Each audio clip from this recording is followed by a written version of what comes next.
Sa bawat ngiti, may tinatago. Sa bawat okay lang ako, may unti-unting nawawasak. Hindi lahat ng tahimik payapa. Payapa. Araw-araw, pareho lang ang eksena. Gising na pagod, trabaho na walang pahinga. Nakangiti sa harap ng mga mata nila, pero loob ko'y unti-unting nauupos na kandila. May mga tumatawag na, ayos ka lang, ngumingiti lang ako.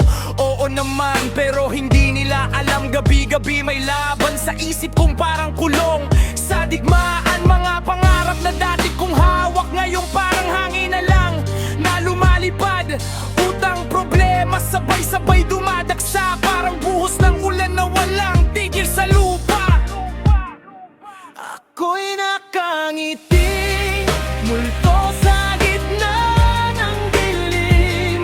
Hindi naramdam kung ako pa ba'y buhay pa rin. Kung sakaling ako'y mawala ng tahimik, huwag na kayong magtanong kung bakit biglang nawawala.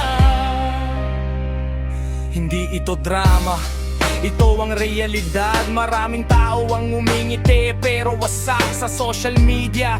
Lahat ay masaya pero sa likod ng screen may luha na pumapaktak. May pamilya, may obligasyon, may inaasahan.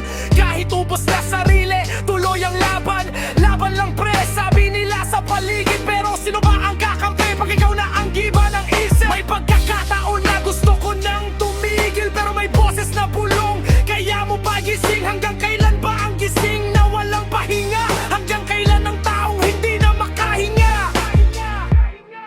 Ako'y nakangiti, multo sa gitna ng dilim.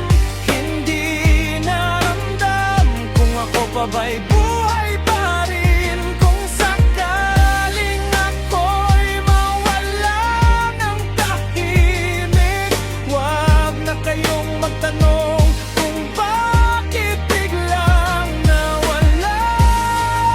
Kung may makakarinig man ng mensahe ko, huwag hintayin ang huli bago kumustahin ang tao. Hindi lahat ng tahimik ay ligtas sa sarili. Minsan ang ngiti, huling depensa ng umiiyak. Gabi-gabi, gabi-gabi. Sa bawat